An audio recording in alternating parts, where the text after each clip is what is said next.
Hey guys, welcome back to EmoséwA Live. I am the bad guy Nick H, and then I have the H silent. It's a weird name, but that's who I am. Today's guest I have with me none other than Seth from MCE. What's going on, dude? It's a real big honor for you. I mean, having you on. I wanted to start like from like really the ground up, like work my up to like your status. It's just like It's not a status thing, man. It's just listen. I always tell people if you really want to commit to doing YouTube, you gotta put in the time, you gotta put in the effort, and the number one thing is consistency. Pick a day and then drop a video on that day. That way, people get accustomed to you to putting out content on that day, and then you just build from there. Once people get acclimated to that, then you can start working on other content and other days and things like that. But you get your one day systematically down, the rest will take care of itself. that's nice. Um, I'm gonna start with like I guess a generic question. How'd you get started in the whole YouTube game? Oh, it's pretty easy. I mean, so my buddy who I share the channel with, George, he started MCE, and he was looking to bring on other content creators, trying to make it more of like trying to think of the right way to say this, where it's more of like a group of collectors, where it's like a TV channel, it's like a TV station. You've got one show at this time, one show on that time. That was the idea. That was the initial idea. Obviously people couldn't commit, there couldn't be things of consistency, so I wound up coming on, and of course, just like everybody else in the collecting world, you start out somewhere. So I started collecting Funkos, and it turned into collecting pops for a couple of years, because we've been doing this for about 5 years now. So it turned into collecting pops, and then obviously my collection has evolved, and I've evolved as a collector over the years. But he had we were joking about coming on and everything, and he's like, oh, what can you do? And I was like, well, I could talk about the pops, and I can talk about the Funko news, and whatever else was coming out at the time. And he was like, yeah, give it a shot. So we wound up doing those Funko mystery boxes that used to come in from like the Marvel Collector Core and the DC boxes and stuff like that. And we started putting out content like that, and it just it kind of eventually took off, and then just started going from there. And then another buddy of mine who I met through doing YouTube, he's like, dude, he's like, you got to stop doing the news. He's like, you got to stop doing this. He's like, the pop hunts is where it's at. He's like, you got to start putting out Funko Pop Hunt videos. And I'm like, really? I'm like, Funko Pop videos? I'm like, so of course, like I start, of course, just like anybody else, I do my due diligence, I do my research, I see what's going on out there. And yeah, there was a niche for Funko Pop hunting. So I started doing that, and I started going to, Targets and Walmarts and the mall and other specialty stores, and just started showing what people have. And then eventually at some point I found my voice. And the one video that I always like to say that kind of put me out there was the very first Target rant. So that was where I basically lost my crap at Target, because these pops came out. I was there waiting in the morning. They couldn't find them. I come back, and then people left me with all the damaged boxes, so it's interesting. But yeah, I mean, listen, YouTube's been fun. 5 years of doing this stuff has been great. It's allowed me to meet some awesome people, like yourself, and hanging, and getting to speak to other collectors and things like that. So, I mean, listen, it has its blessings and it has its curses. That's all I'm going to say. Because I watch a lot of your content, and when I like your geek shows, and I don't catch every single thing like I want to. How dare you? How dare you? How How dare dare I? you? I'm a fake fan. No, but I mean, I've been following you since like 2018. Uh, I think I had been doing YouTube with a close friend of mine. We started like in 2018 time. This was before we even diving into what we wanted to do. It's so I started getting more into like YouTube, like following who like let's see. I think I subbed to Sergeant Funko before Yeah. coming across you. Yeah, good buddy of mine. He unfortunately he stopped doing YouTube a little while ago, but Yeah, he was, good guy, good guy, fun to hang around with. Him and Joe were good group. The whole elite squad thing was, they're a good group of guys to hang out with. We had a lot of fun. He's I haven't spoken to him in a while, so I don't know where he's at, right now, but I still keep in touch with some of those guys. Yeah, I thought the pop offs was like a great idea. Oh, yeah, the pop. Yeah, we had a whole thing lined up for that, and just unfortunately, plans changed with that, and the pops kind of died because you know what? Also, I kind of got tired of collecting Funko because I realized at one point that it's either you're an inbox collector or you're an outbox collector, and there's really not much you can do with it at that point. So I actually enjoyed moving more over to the figure side. That way you can pose the figures, you can you do figure photography. There's all different types of things you could do, and then of course obviously the more expensive stuff now, which is the hot toys, and that's so that's where I'm at right now. So but I'm actually backtracking right now because I'm trying to recapture some of my my childhood, where I'm trying to collect a lot of those old school WWF Hasbro type figures, which hasn't been an easy feat. So yeah, I know that you're also like a big wrestling fan. That's I'm a huge wrestling guy. Yeah, part of your life. Wrestling guy. And yeah. I know that your first Funko Pop ever was given to you. That was like a Hulk Hogan. Yeah. That was the thing, and my kids gave that to me for Father's Day present, and that's kind of what sent me down that dark, destructive path of collecting. Because I was like, let me do my research, let me see what other things are out there, and then obviously you find there's a whole universe of Funko out there. So it's kind of crazy. Yeah, whenever like Funko, I would say maybe 2015 around that time. I think my first like pops were actually. It was one for me and one for my friend. I had the CM Punk pop, and I got him the Rock. CM Punk is the best. Yeah, that's kind of what your logo is, right? Yeah. It's a take off of CM Punk. CM Punk is like my all time number one favorite wrestler. I mean, I basically motto. I wouldn't say like my YouTube persona, but just how I am. But it's like, if you compare apples to oranges, I always go around saying I'm the voice of the voiceless. I say the stuff that people are too afraid to say. It's like, I'm a little bit of a loose cannon when it comes to certain things. So it's like, yeah, man, it's like, that's a great thing about YouTube, man. It's a platform where you can have your voice heard. You can say the things you want to say, and either people will listen or they won't. And if they don't want to listen, then you know what you can go do. Yeah. What's it going with that? CM Punk. Well, I know that I think you recently talked that you wanted to go meet CM Punk and get. I would. Yeah, it's on my bucket list of things to do. There's what is it? AEW is having a fan fest in March in Orlando, and I got tickets to go to that. Me and Captain Powerlift are gonna go and check that out, and I hope that CM Punk is there signing autographs, because that would be like, please, that would be like my ultimate, man, if he was there and I was finally able to meet him and just say, hey man, you're a huge inspiration, and I mean, listen, at the end of the day, I know these guys always hear that kind of crap, so it's like, I hate having to do that, but it's the truth. Though, the guy is a huge inspiration to me, and it's like, I just, they always hear that from people all the time, and it's like, you don't really know if people are just being sincere, or they're, or they're just really just caught up in the moment that, like, they don't know what else to say. So nice. Since we're on the topic of wrestling, have you done that? I know you've been talking about like you're gonna do something with Matt Cardona, like as far as like a stream.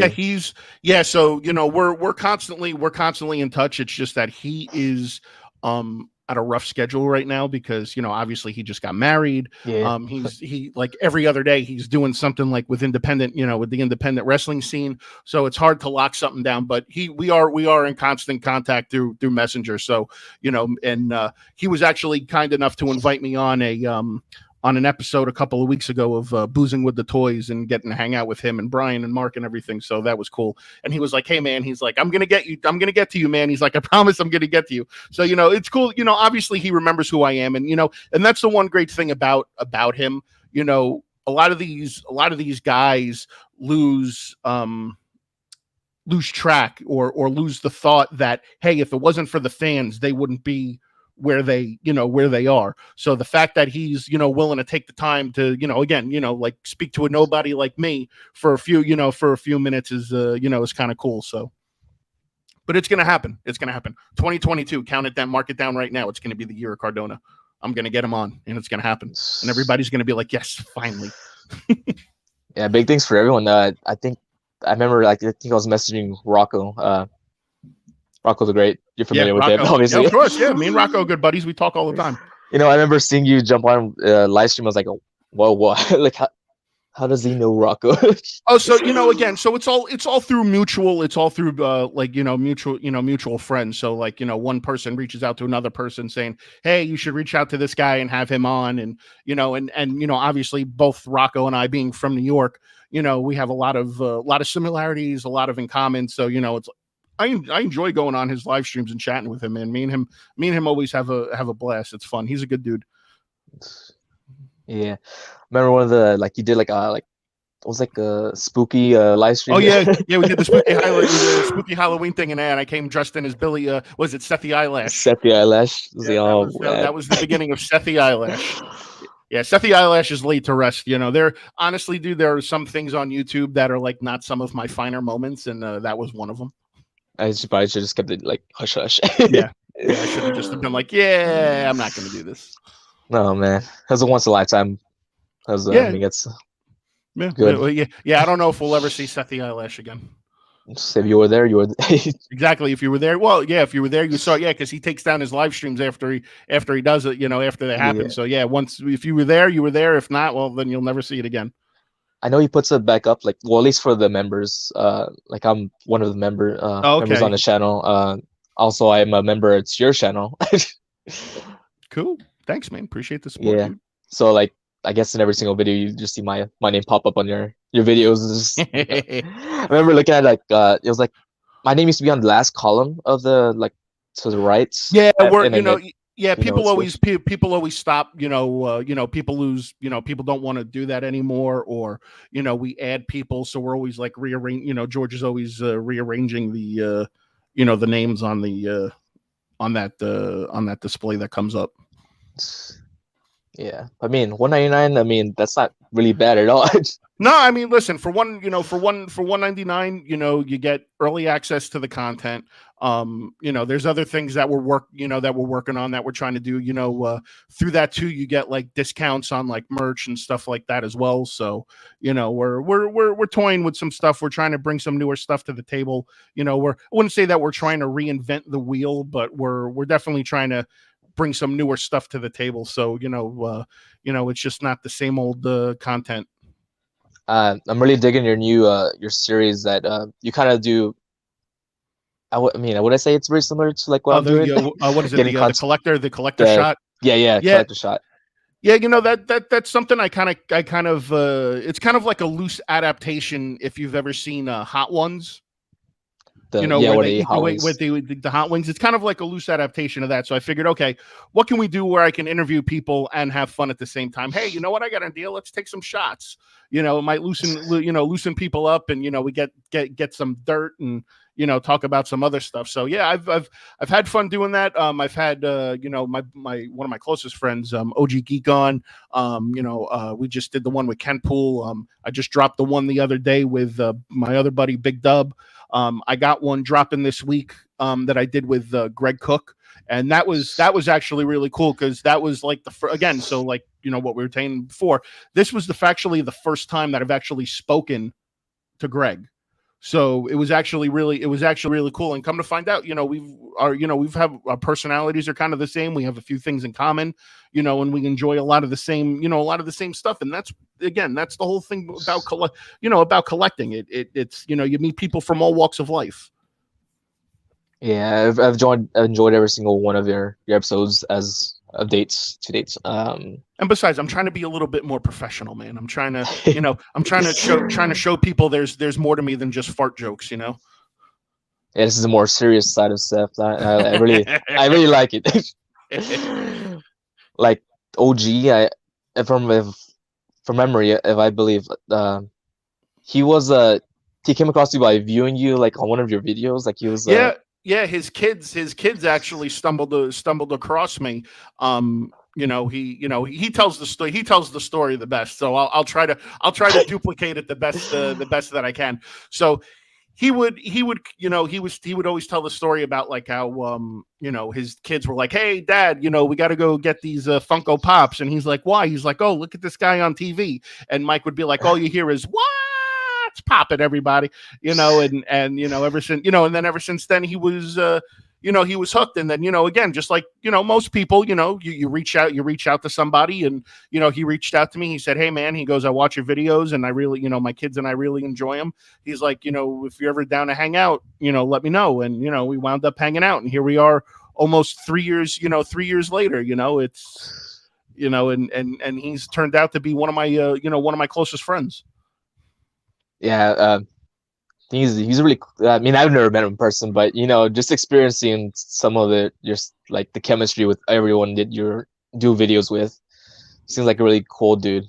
Yeah, he's again. So like that's the one thing. Like I always again, another thing that like I always tell people, just be yourself, man. Like the way you Yeah, see me on camera is the same way I am off camera. I just like to have a good time and hang out with my friends, and it makes it extra special because we're capturing it on video. That way when we all get a little bit older and our kids moved out, we have like historical records to look at and be like, dude, look at what kind of jackasses we were. It's like we really did this stuff. Like, what was the matter with us? What was going through our head? yeah. I noticed that like on the episode you did with Dub, he really like he brought up that moment when y'all first initially met, and he was like trying to figure you out, like if you were quiet and whatnot. Yeah, so again, it's just like, any time you're meeting somebody for the Yeah, first time, there's that, that stage of uncertainty and whatnot. I mean, listen, listen, I don't lie. I'm pretty much an open book when it comes to things. Listen, I've been burned by people in the past. So it's like, obviously as I've gotten older, I'm a little bit more cautious about who I open up to, who I let into my inner circle. I wouldn't even say like who I let into my inner circle. That's such a cliche. It's just like who it's basically turns out to be people who I want to surround myself with. People that are gonna, make me feel good about me, and I can do the same. I could do the same for them. And it took a few minutes, but we all opened up eventually. And again, now Dub and Josh and all these guys, we all talk on a regular basis, and we're all good friends. yeah. Well, it's very understandable. I mean, I'm kind of the same way. I don't like to just open up to just anybody. Yeah, there's, again, man, listen, life is all about experiences, and that's the thing. And it's how you learn and how you grow from those experiences that, that shape you into the person that maybe you want to be, maybe you don't want to be. I mean, you take it as you like it. Had a question. I had asked one of my close friends, because I told him that you were gonna be on, and I asked him like, "Do you have any questions you want to ask him?" He was like, so his question was, "What is your whole thought process on when it comes to making a big purchase on something?" Ooh, no, that's a really good question. I mean, when it comes to purchasing stuff, especially like, obviously like, anything over $100, I mean, really the thought process is, okay, is it something I'm going to is it something I'm going to hold on to forever? Is it something that I can see in my collection forever, or is it something that I'm just going to hold on for a little bit, and then hopefully the value goes up, and then I go ahead and I'll, maybe sell it and trade up to something else that, I really wanted instead. When it comes to that type of stuff, again, I look at it as also too, you got to look at it as, okay, what's the quantity on it? How readily available is it? There are things that like, especially now in today's time with shipping and delays and all that stuff, if you able to get a hold on something ahead of time, you grab it. I mean, there are things now that I'm passing up on because obviously I'm trying to focus on other things at the moment. But, like, what is it? I put out a hunt video today, and, I was looking at the Iron Patriot hot toy that just came out, and I'm like, all right, it's $470. I'm like, what can I purchase for 400? What can I get? What do I want more than that? That's $470. And that's really what you gotta do. So it's like, right now I'm really focused on trying to, track down a lot of these Hasbros. So it's like, I rather reallocate my funds towards that, get something I really want, than just buying the Iron Patriot, having instant gratification, and then just being like, oh, okay, well, now maybe it's been a couple of months down the road and be like, oh, let me just sell it for something else. There's a lot of stuff that could, and there are things that if you come across, it's like a once in a lifetime thing that you're going to come across it. If I know that, then yeah, I don't even hesitate. I just purchase it. I don't even care how much it is. Have you ever had like any regrettable purchases? There's a few, there's a few. I bought that Venom Pool hot toy. I regret buying that.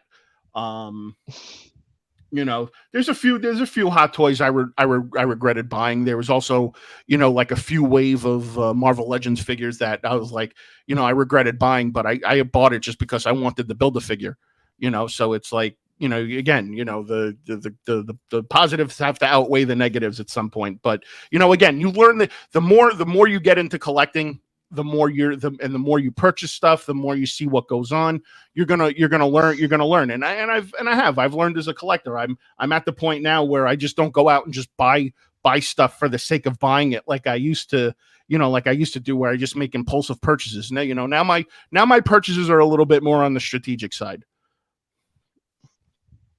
Yeah. I know it's already just like random, but kind of going back a little past, like, because you mentioned that the target that you used to get frustrated and whatnot, like because of the whole pop thing. I remember you referring to yourself as a target bad guy. Oh yeah. Everybody, or even they would refer to you. Everybody, dude. People will leave comments like, "Oh, this guy's the Target bad guy." He hates Target.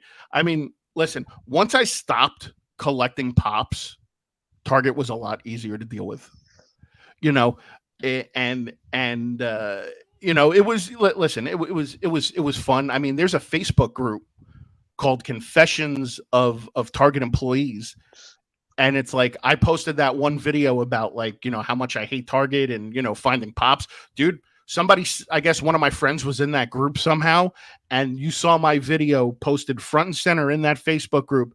And all the Target employees were leaving comments like, this is why we don't put this stuff out on the floor. This is why we hide stuff in the back, is because of people like this, and it's like, wow. It's like, okay, so like you're basically justifying me in the things that I, that I say. So, it's funny, man. It's funny how quick people bent out of shape about stuff. No, the only reason why I bring it up is because my name just a silly reference. I mean, the bad guy, bad guy on a cage. Just it's a weird. I mean, the whole name, it comes from like, because I would play SmackDown versus Raw, those games. Oh yeah, man. I know Scott Hall's name is actually the bad guy, but yeah, he was Razor Ramon. Yeah, I am the bad guy. Yeah, and I was just like I'm actually like a random name I use. I'm not really a bad guy. I'm actually like a fuzzy teddy bear, And then I'm a softie. And I would joke around with my brother like, oh, well, Seth's the Target bad guy, but what am I? Can I be like the Hot Topic bad guy? You can be whatever bad guy you want to be. I'm the all around. I didn't coin it. It's not like it's trademark. No, you have like multiple names. I don't know if you still go by the Friday Night Messiah. The Messiah, Friday Nights, the what is it? The 1/6 scale Supreme Leader, Buttery Smooth. I have them all, dude. I got all kinds of monikers. But I've earned those monikers, so it's all so it's all in fun. Yeah. um, Man, I wish I could have caught your Lego Lounge streams. I don't know what I was doing, like why I didn't like tune into those. Oh, those are fun, man. I mean, like it's a cool way, So it's funny. It's like you always hear people getting like talking about how like they get stressed out while they're building Legos and stuff like that. It's really not, man. It's more of like like a decompression. It's so simple. You've got the instructions right in front of you. All you've got to do is just follow the steps, and you talk and you have a good time, and you talk with people in the chat while you're building.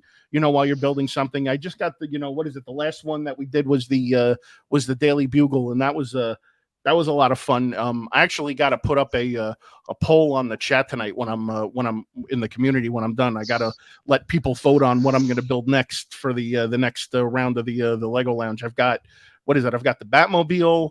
I've got the what is it? The Milano from Guardians, and then I have the TMMT Technodome. I don't know which one I want to get on first, but I let the people who support me to decide, because obviously they want to see whether I'm going to get frustrated or not. So a lot of good choices. Like the Daily Bugle, that one looked really cool. I think even before you even got your hands on it, I was like, oh man, that'd be cool to see him build it. Yeah, that thing is epic, dude. It came with like 25 minifigures, all different types of Spider-Mans, and they had some of the villains. They had other Marvel characters in there, and I'm staring at it right now. It's a cool piece. Yeah, I got to take a look at it whenever you finally you got around to doing your long-awaited the room tour. Yeah, dude. Oh my god. Let me tell you something about that room tour, dude. People for I think it was going on 4 years of just people like, hey, when are you going to do a room tour? Hey, when are you going to do a room tour? Hey, when are you going to do a room tour? It's a room tour is not something that you can just, flip on a camera and, say, hey, let me just film and walk around with everybody. A room tour is something that has to kind of be like methodically thought out. You've got to make sure the room is clean so it could be presented in a right way. I mean, right now, if I showed you my room, you'd be like, yo, that's not the way your room looked in the video. There's freaking boxes of toys just all over the freaking place, man. I mean, it's crazy. I mean, but I had to clean everything up. I had to take a bunch of stuff to my storage unit. It's all about presentation, and if I'm going to let people into my room, I want to be happy with the way it's going to look before I share it, out with everybody. Cause again, it's just another form of putting yourself out there, Yeah. Like my room, it's like really packed in here. Like I mean, sure, you might not see a whole bunch behind me, but like, even on the side, it's not only just like figures, but like even like physical media or like comics. Is just so much stuff. Like, man. Man. I mean, honestly, like, what is it? We talked about trying to get that video up for because that was all planned. It was all planned out. We were planning on dropping it on Christmas for everybody as like a Christmas miracle type thing. So it's like, I had, once we set that date, I was like, all right, I got 2 weeks before George is coming over to film. I got 2 weeks to clean up the room, get everything organized, get everything built the way I want it to look, and that was a lot of work, man. Again, like people don't realize, it's like, yeah, it was an 8-minute video and everything looked cool and everything, but it took a lot to get that 8-minute video done. Yeah. As I'm looking to the side, I have like my Dragon Ball setup. I know you're not really big on Dragon Ball. Yeah, so, I'm not. Yeah, I'm not big. Yeah, it's all good, bro. I'm just not big into anime, man. That's not really my my bag. I never really got into Dragon Ball or Akira or My Hero or I actually, so just so everybody doesn't think that I'm fully biased against anime, I actually have watched one anime from start to finish, and it was Death Note, and I actually enjoyed Death Note. It was really intriguing. It pulled me in, the suspense, the story, and everything like that. Like, I thought that was kind of cool, but like, yeah, I just, I hate Dragon Ball just because it takes like 20 episodes just to get to the damn fight. Nobody cares. Nobody cares. Just get to the damn fight. Yeah, there's a series where they trim it down, but nah, it's whatever. Yeah, it's understandable. I mean, like anime is not for everyone. Even me, like I'm not even that big on anime. I just Dragon Ball Z was kind of one of the things I grew up on. And just the first thing that came to mind, like, was that pop you got that was of Krillin, and you like punching it Oh to yeah, the when I was doing space. the good old Funko Oh Casino. boy. Oh, you're bringing back memories, my man. That was a lot of fun. That was a lot of fun doing that, man. It was just funny because like I did like a series of like mystery boxes in a row, and there was at least one Dragon Ball pop in those boxes, and I got so frustrated, and I'm like, you know what? I'm like, what can I do that people will laugh and show my frustration at the same time? So I powered up like Goku. I was like, put the flame flex around me and everything like that. And I punted Krillin into space. I was like, yeah, I'm done with this. You're dope with this. Um, let's see, where's it at? I have a figure nearby that'll probably bring up a good memory for you. Oh yeah, man. The worthy cap. Oh, the worthy cap. Holy crap. 15. Dude, I remember it like it was yesterday, man. I went to freaking 15 different Walmarts before I found like the mother load of them. I think like the one the one Walmart I went to, I found like I think there was like 10 to 15 of them sitting on the shelf, and I swear to God, like I thought I had died and got to heaven.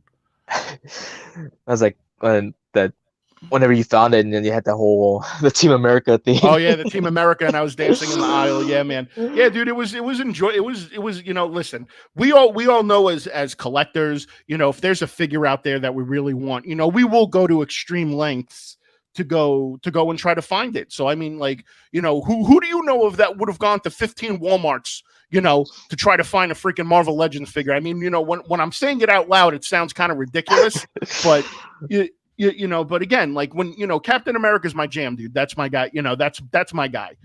So it's like there was no way I was going to go down without a fight trying to find that thing. I was committed to finding him. And it's funny too because like I get people reaching out to me all the time. They're like, "Hey, I know you're looking for this figure. I found it. Would you like me to, you could pay me and I'll send it to you?" And I'm like, "Nah, I'm good, man. I'm like, I want to find it. I appreciate it." I'm like, it's not the same feeling. It's not the same feeling, like I like the exciting feeling of finding it in the store. That's why like I don't order. That's why like you never really see me order like a whole lot of stuff online. The only time I ever really order anything offline, if I know in my heart that it's going to be extremely difficult to find, and I kind of just did that with the second wave of AEW Unmatched figures because of that Sting. Like that Sting is like such an amazing figure, and it is going to probably be one of the most difficult figures to find. I'm almost sure of it. I can imagine like in my area, it's really hard to come across figures, but even the figures I came across are like some of the ones I already own. See, and it's funny too because it's like where I live in Florida is a very highly competitive area. There are a lot of collectors, a lot of toy hunters, a lot of resellers.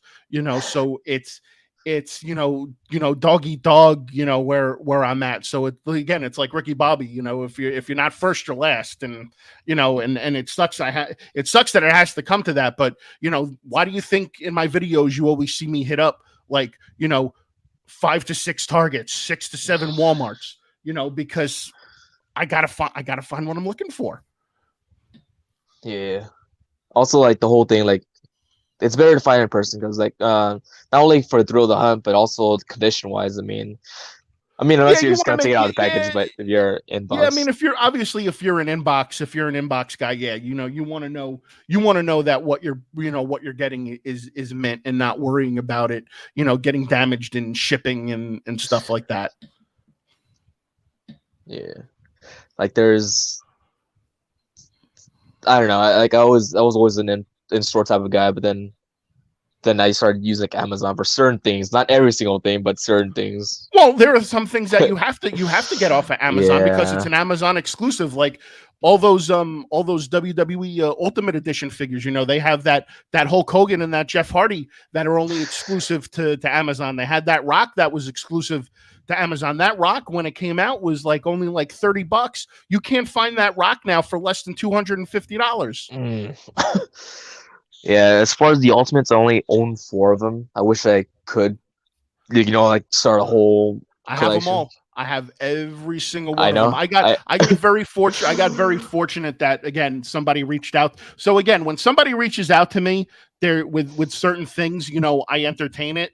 So a gentleman actually reached out to me, and he goes, "Hey," "I have the last 7 Ultimates that you're looking for." And I was like, okay. I was like, that's fantastic. And he had them all. He sent me pictures. He had them all in those plastic containers, like the protective cases that they go in. And I'm like, okay. I'm like, all right. I'm like, I know this guy's legit. They've never been opened, and they're protected and whatnot. So I'm like, all right. I'm like, well, at the end of the day, I'm like, what's your bottom line? So he told me what it was, and I was like, all right. I was like, well, are you looking for anything in trade? Maybe we could do a trade in some cash. So that's what it wound up being. It wound up being a trade in cash, and I wound up getting the rest of them that I needed. So I'm all caught up. I'm all caught up on the Ultimates for now. I know they just announced another Bray Wyatt, and they announced Alexa Bliss, and I saw that they announced a Target exclusive Batista, which Batista looks nice. Yeah, the Batista looks nice. And then also with that Mattel Creations ring that you were, the ring that got backed, there's going to be a Kevin Nash. No, I'm not sorry. Kevin Nash, Diesel. There's going to be a Diesel. There's going to be a Doink the Clown. And then there's going to be another Macho Man in there. So it's like, obviously I had to back the ring so I can get the other Ultimates. So it's like, it's always an ongoing thing. Now, honestly, I prefer the Ultimates over the Elites, just because I think the articulation's better on them, and the quality of the figure's a lot better. So it's like, I don't really try to buy Elites unless like I absolutely have to. So yeah, some of my first collections were like some of the Elites. I mean, only like maybe not even a whole lot, like 5 or 6. Usually I just like mainly stick to the wrestlers that they're like my top 10 or whatever. Like even with the Ultimates, for sure the three top superstars wrestlers that got me into wrestling were Stone Cold Steve Austin, Undertaker, and Kane. So those were 3 musts for me. I had to get them. But the Undertaker and Kane are nice. Yeah, and then the ultimate figure I got was the Fiend figure. Okay. Yeah. Yeah, my favorite out of all my favorite out of all of them right now was that NWO Hulk Hogan that came out. That's probably my favorite one that they've done so far. I was thinking about getting that one. I mean, I might still get it. It's still attainable, right? I mean, oh yeah, no, you can go on. Yeah, you can go on. What is it? Ringside. Ringside's website. I think they got it on sale for like $25. I think. Just out of curiosity, do you own that Undisputed 3-pack? No, I wish I did. I wish I did. That is such a grail piece, man. I have each of them individually. But yeah, dude, that 3-pack is definitely a grail piece. I see you pulling something out. You better not talk me. No, I didn't want to do it, but man, that's all. See, so like since all 3 guys now are in AEW, yeah. like that would be like for me, that would be something I would want to take with me and get signed. I wish they had figures for these guys already, because it's like I feel so stupid going to like an AEW event and bringing WWE stuff and being like, hey, can you guys sign this? I mean, like, because somebody posted a video. I think it was on TikTok. Somebody posted a video. I was scrolling through. Someone posted a TikTok video of them meeting CM Punk in Chicago and having CM Punk sign a WWE belt. I mean, it's like, come on, dude. It's like, you can't make that guy, sign. I mean, he signed it. CM Punk signed it. He's a good sport, but like, do you really think in reality he really wants to sign that? No. Was the spinner belt or just it was the spinner belt. I like that. I don't know. What was your take on the spinner belt? Is that I mean, it was a gimmick, you know. It was a gimmick at the time because that was Cena, that was Cena's shtick at the time. So I mean, it was a gimmick thing. I mean, me personally, I'm happy that they went back to the non-spinner belt. Yeah. It was a gimmick for the time period. I know it worked for like John Cena mainly, but the two guys I think that pulled that made that belt look really nice on was Randy Orton and CM Punk. That might be a biased opinion. See, I was gonna say Randy Orton, and I was gonna say what is it, the Edge, because Edge had it where the rated R was the spinner in the middle. So that went with his gimmick at the time. Going back to it, because I know you said like the Sting one was gonna be like one of the most harder ones gets, but like I think as soon as I heard you say that, I was like, oh wait. But what about the CM Punk figure they teased? Do you think that one's gonna be another hard figure to come across, or you think that just the AEW CM Punk AEW? Yeah. Oh yeah. Oh dude, there's no question that's gonna be a crazy figure to find, dude. I mean, listen, you've got people. I mean, listen, any piece of CM Punk merchandise you come across now is like stupid money. Like that one video I did a couple of weeks ago. Shit, where the hell did I even put it? I had it somewhere. Did I move it? Did I put it down somewhere? I had my CM Punk. Oh, here. This right here.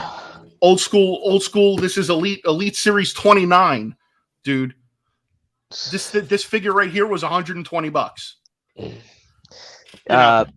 Anything CM Punk WWE is worth like stupid money. Even the Funko Pops, dude. I had the black tights and I had the pink tights one, dude. And I got very fortunate with those because I won both of those in raffles. So it didn't cost me, an arm and a leg to get. But dude, the freaking pink tights one was like $300-$400 at one point. I always wanted to get my hands on that one, but listen, I always joke about how I got into the pop game too late. So it's like I remember when Pops first came out, I would walk by them in Target and I would be like, oh, what are these little stupid things? Wouldn't think anything of it. Meantime, I'm passing up on a Ghost Rider or the original Rocky set or the original Thundercats, and all those later on those all went going for stupid money. I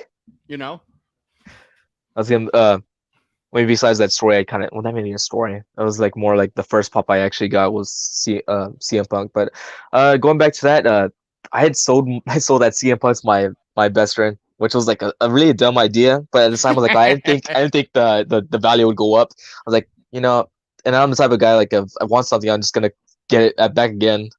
Yeah, I've done that. I've done that with some stuff in the past where like, I've traded something or I sold it and I'm like, a couple of weeks later I have like that instant remorse where I'm like, shit, I shouldn't have done that. And then obviously you got to go back, you got to find it. And then of course, when you finally find it, it's like double the price than what you paid for it.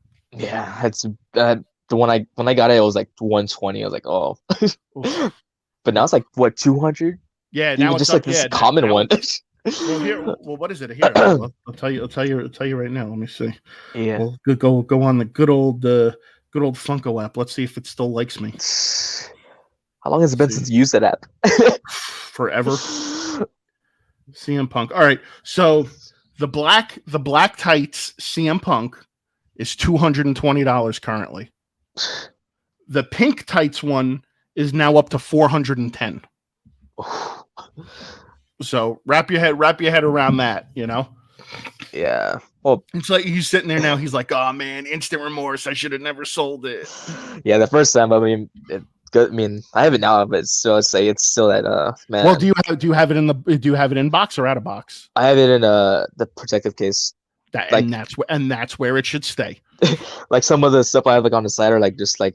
See now being the type of person I am now, I would take that pop if I had the opportunity to go meet him. I would take that pop if somebody was there that was like Jay that can certify the signature. I would take that, get it signed, send it off to a company to have them grade the signature and grade the pop. Dude, forget about it. Yeah, when you showed me the elite, I mean I seen it in your videos like, oh, ooh, yeah, CM Punk figure, Yep, there. because I know you're a big fan of him. But Same time. like, remember one time I was contemplating like getting one online. It was one of the figures where he has the best in the world T-shirt, Oh the black and white iconic yep. look, and it was a figure and it was autographed. It was like for like 120. I was like, should I get this? See, so I won't buy anything autographed unless there's some kind of verification or certification with it, because it's like that at that point you're just you're just taking a gamble at that point. I mean, I'm sure with today's technology it's pretty easy to to duplicate somebody's somebody's signature, but Yeah. it's like unless it's certified, I won't touch it. But I think even like I think currently like even that figure like out of box goes for a lot of money. And it's like, damn. Yeah, dude, there are figures out of box that go for stupid money. I mean, you look at the original, you look at like the original Masters of the Universe figures, man. The original He-Man and Skeletor, man. If you find them complete, they go for stupid money. Even if you find them on card, it's worse if you find them on card. They go for over thousands of dollars if you find them mint on card. Yeah. Some of I was gonna say some of the stores you have out there in Florida it's real like kind of jealous that you had those like there's Tate's, there's Tate's and Bits and Buttons. Yeah, man. I mean, honestly, like I'm so thankful every day that Bits and Buttons is around, dude, because that's like my jam. Like, I've been there so many times and I've become really good friends with the owner, and Dominic. it's like, yeah, and I tell him all the time, I was like, oh, like I'll tell him like, oh, I'm if I don't buy anything, he's usually like, oh, well, what's going on? And I'm like, oh, well, I'm looking for this, but you don't have it. I'm like, but if you do, keep an eye out and let me know. And usually what he'll do is that he'll eventually wind up coming across it and be like, yo, and I'll just randomly come and be like, hey, somebody came in and I kept this aside for you. He did that for me with some of the Rocky figures, so I was like, oh snap. I was like, here we go. Take my money. I had bought from the site once. It was like it wasn't anything big. It was like one of those Toonie Terrors of Michael Myers. Yeah. So I wanted to add on to my collection of Michael Myers. Oh, is that your? I could see that in the background. You're a horror. Yeah. You're a horror guy. Yeah, I'm really big on horror. Like one of the things I do in this channel is I have a podcast, but it's more of a live stream than a podcast. It just gets edited into like audio formats on like Spotify, whatever. Yeah, I have a podcast that I do on Spotify, so I know exactly what you're talking about. Yeah, well, it's the show's called Friday the 14th. Like we mainly cover like most of the mainstream stuff. I do plan on making a spin-off series where I cover the underrated B film movies. Oh, all the really bad B ones. Yeah, bad effects and like, bad storylines. Yeah, I might be torturing myself with that though. I mean, listen. If no one's doing it, and you're up for it, man, do it, because you never know. Don't ever be afraid to take a chance on yourself. Man. Yeah, bet on yourself. Like exactly, man. Bet on yourself, dude. You never know what's gonna happen. That's what Listen. Before I started doing YouTube, I was I was an outgoing person, but like, it's just, again, like, your personality develops. And it's like, again, that's one of the things I'm thankful for, and it did. It helped me come out of my shell a little bit. And it's like, now I'm like this, foul mouth fart joke, guy that runs around and buys, grown ass man that runs around and buys toys. And I mean, and people watch. I would never think for a million years that people would watch, but people watch. So, you never know, man. You always gotta take that chance and put yourself out there, man. Yeah. Maybe you got that charisma. Oh. Well, it's funny. It's like it's funny that you say that, man, because for like the longest time, like I used to think people just used to watch me just to watch what I would buy. And then obviously now as more time has gone on, people are like, oh yeah, well, we watch you because you're a funny guy, it's your personality. So I'm like, okay, I'm like, cool. I'm like, all right. I'm like, then I don't have to spend so much money on shit anymore. You just walk like, just do a video, I could walk in and walk out. Yeah, I could reel back. I could reel in on the spending a little bit. Yeah, it's always fun watching your videos. That's a thing. Again, man, just you gotta have fun with it, man. Life's too short, man. You Yeah. gotta have fun with what you do. Enjoy it with the people that you want to be around, and that's it, man. And the rest will take care of itself. Uh, I don't think I got to finish your new video. Like I was watching it like it because your videos drop at 10 a.m. I believe. Every Tuesday at 10 o'clock. That's when they, again, that's what I told you about. Consistent, that's what I'm telling you about. Consistency. Every Tuesday at 10 o'clock, you can expect my video to drop. And it was be one of those things where that would be something I would look forward to. Like I used to have like 3 days off. Like I'd be Tuesday, Wednesday, Thursday, and Tuesdays or like it's like man, the first thing that I wake up to it's my go-to. What? Pop and be like, oh, this guy's back again. It started the hunting week. It's started a hunting week. Yeah, it's funny, man. One of the things I enjoy doing more than anything, I love going back and watching some of my like very first videos just to make fun of myself, just because of how bad I was. So I mean, it's fun. It's fun. It's fun to do that. We all get a good laugh out of it, and then you have that moment like, what the hell was I thinking? Yeah, like I remember like I did a personal channel, but I mean it's weird even starting to talk about it. Like it's real cringe. Well, again, it's all about finding your voice, Yeah, but I kind of just dropped that to like, all right, I'm gonna go back to the main channel I share with my friend. Like what we do currently now is because I want to bring up the topic. Like I think your recent video, you and Diamond Dave, your friend, you come across a Pokemon pack that you found underneath the shelves. I was like, he bought it just because he wanted to buy something, because he felt the need to buy something, and then we opened it up in the car, and he didn't really get much, I was like, I was surprised that you had knowledge on the Pokemon. It's like, oh yeah, but it's fun again, man. It's just about having fun. Like, listen, like I've known Dave longer than I've known any of these other guys that you see in my videos. I know Dave even longer than I know George, because me and Dave went to high school together. We're old high school friends. So I mean, it's it's fun that Dave is now wanting to join in this crazy YouTube world and put out his own content, and it's fun. It's fun to see. It's fun to be able to share the hobby with your friends. So the whole Pokemon thing, like what I was trying to go with anyway, but like we kind of do something like that on this channel. But how we incorporate it into it's like interviews with wrestlers, like the independent wrestlers in the Texas scene. We have I'm most of the time I'm the camera guy, so I'm filming my friends, whatever. They're doing like unpackings, and it's a series called Ultimate Wrestling Unpackings, which wrestlers, whoever's locally around that whole area, there's unpacking the Pokemon cards. So it's a little fun. I mean, just fun little thing. I mean, it's not your average interviews. It's a little. No, listen. Like I was telling Dave, everybody's chasing that dragon, dude. Everybody's trying to get that Charizard. So it's fun to see all these people spend these ridiculous amount of money on trying to, on the hopes that they're going to get the $1 million Charizard. Yeah, I mean, I think they pulled some like rare cards, but I think it's just like we'll do like Pokemon is pretty much whatever they're into, like Dragon Ball Z or like I mean, listen, I haven't been shy about it. I used to play Pokemon back in the day. I used to play in tournaments. I went to the Florida State Championship one year, and out of 200 people, I placed 60th. You are a professional.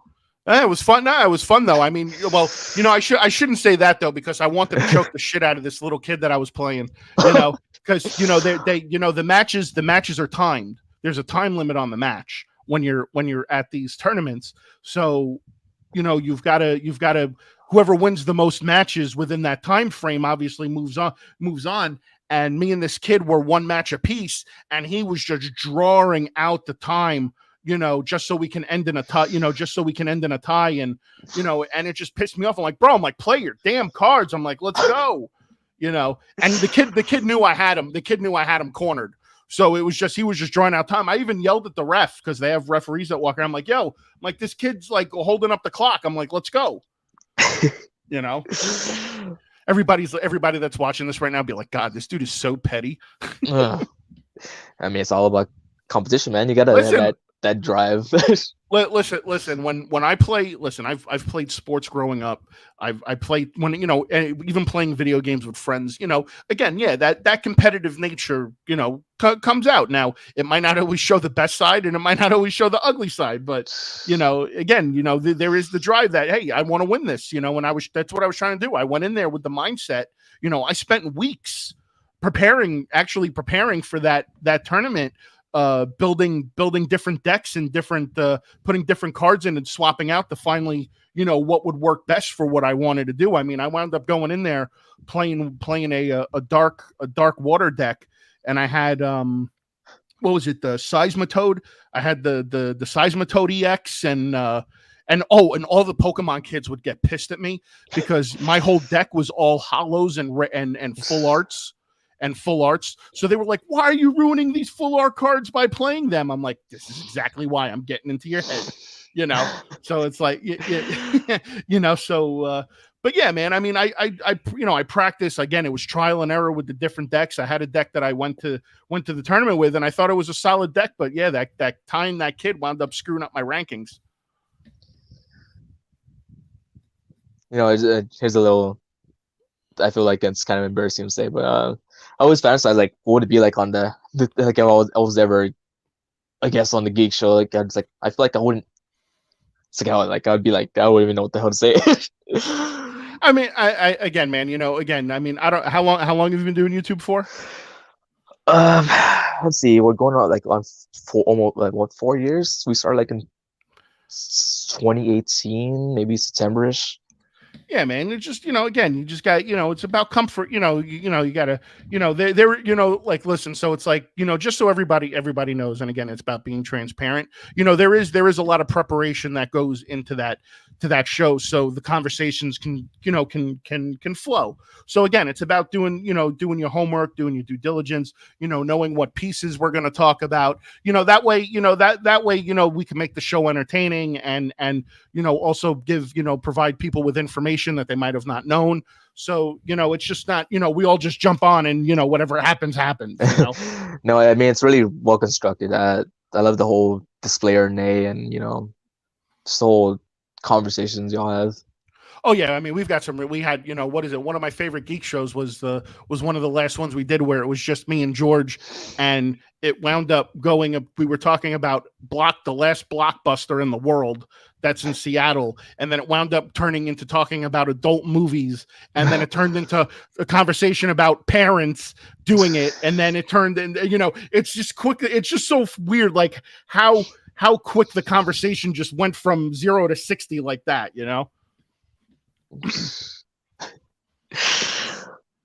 Man, like I did have a podcast about collecting and whatnot. It was a play on word of like pops, because that's, I mean, starting out I wasn't even the biggest collector. I was like starting out with pops. Now I called it Population Podcast. Hey, I mean, listen, if it's a catchy name, it's a catchy name, man. Like what is it? Like when we were trying to think of names for my funk, for the Funko show, I was like, we were all sitting around with a group of guys, and I was like, what about What's Poppin'? They all started laughing at me. They're like, oh, really? And I'm like, dude, I'm telling you, I got a feeling it's gonna be catchy. They're like, well, if that's what you want to go with it. And then look at where I'm at now. I got the last laugh. Yeah. I turned the name of a show also in coining it into a catchphrase. Where I'm like, it's popping. Everybody. I do, dude. You know how many, like, I love going to cons because I love walking around, and when especially like meeting people, and all of a sudden I just hear out of the corner. I'm like, what's popping? I always love people yelling that shit at me. It's hilarious. I did something right. At least it makes me feel like I did something right. Yeah, that's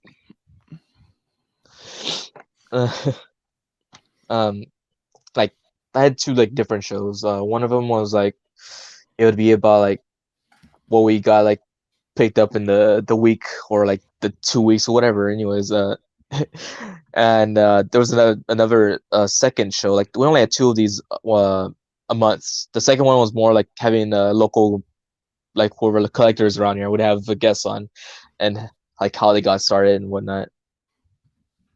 Oh, well, I mean, that's cool though, man. I mean, again, everybody's got to get, everybody's got to start somewhere. So, but it's cool though, man. I mean, yeah, again, dude, we all start somewhere. Again, it's all about the dedication and the work you want to put in. If you want to succeed in this, yeah, you gotta put in the time, you got to put in the drive, you got to find the consistency. Again, I keep going back to consistency. That's what I keep telling you, man. Consistency is key, dude. Yeah. Already hit, I guess around the 1 hour mark. I mean, it was really an honor to have you No, come on. I appreciate you having me on, man. It was a lot of fun. You're a cool dude. Hopefully, your channel will grow, and you just keep grinding, dude. Keep grinding, keep putting out the content, and keep doing your thing, man. Thanks a lot. So again, it's all about having fun, dude. If you're not having fun with it, then then maybe it's time to think something else. Yeah. All right, man. Before closing out, did you want to? I know you're doing the whole hashtag thing with the Big Dub, like. Yeah, so it's we're just trying to promote whether it's dieting or mental health or whatnot. The hashtag BDubFit is just like a joint venture that me and him are doing to again to help motivate people, to help people be accountable for things that they want to change in their life, whether you want to lose weight, you want to stop smoking, you want to stop drinking, just so we can help one another out, be there as like a support system for other people like me. I'm on a weight loss journey. That's what I need to do, man. I need to, I'm tired of my body hurting all the time. Everybody always thinks, everybody's all happy and go lucky on camera. It's the off camera stuff that you don't see. It's like, I'm constantly in pain. Like, I've got bad knees, I've got bad joints from all the years of playing baseball and wrestling and stuff like that. So it's like my body is just constantly hurting 24/7, but I push through. But I know I'll feel better if I start losing some of the weight and taking some of the weight off the joints. But again, it's about you got to find the motivation, you got to find the drive. With me, it's about repetition. I'm a person of routine. I like being in a routine. I don't like being thrown off my routine. So it's like, if I can get myself into a routine, then I'm good. I'll follow it through because I'm just stubborn like that. But yeah, man, it's just about promoting health and mental health and stuff like that, and just being a support system for people who need it. That's great. Hashtag BDubFit. Hashtag BDubFit. It's very, yeah, I like it, and I'm looking forward to seeing where this goes with you, and any of your future content. Really, I'm here for the long run. No, I appreciate the support, man. It's gonna be fun. We got some killer stuff lined up for this year. I'm already working on making travel arrangements to go hit up some cons out of state. So I believe we're going to be going back to Toylanta. So there might be a Castle Dub Part 2. There's the possibility of going to a convention in Nashville. There's also the possibility, me and George are working out the kinks on this. There might be an MCE cruise. So, so we've got things in the works, because again, it's about gathering the community and coming together and hanging out with everybody. It's not, oh, look at me. Look at me. It's just hanging out with everybody, shooting the shit and having fun. So. Yeah. Do you want to share any of your social media, or is that something you don't really care for? I mean, no, man, it's good, man. You guys, if you guys want to check it out, you can check me out on MCE. You can check me out on Instagram at What's Poppin'. You can check me out on Facebook. I'm everywhere, dude. I'm like a fungus. I'm everywhere. All right, man. I mean, it always feels weird, even share my plug-in myself. If you want to follow me, I guess the bad guy 2313. Some of the stuff I share on there, it's mainly some of my collections. I'm a big horror fan, so you might see whatever new pickups I have, or just any horror, or even once in a while I share my story about whenever I do these the show EmoséwA Live. So the EmoséwA that's pretty much Austin spelled backwards. Okay. I'm like, huh. Yeah. But yeah, thanks for whoever tune in. It's always fun doing these things, and I mean, it's me. I never thought I'd do a show with Seth here. It's No, it's just listen, dude. Listen, like I told you before we went live, dude. I'm just a regular guy like everybody else, dude. I'm not special at all, dude. Don't. I always, it's funny when people always, do that. Listen. I'm just a regular guy, just like everybody else. I put my pants on just one leg at a time, like everybody else, man. I'm nobody. I'm nobody special. I'm just a guy that likes to have fun, and I put it out there for the world to see. gotcha, man. But yeah, we're gonna close it out. I'm always terrible at closing down the streams out. But remember, folks, always been a bad guy. Thanks for watching.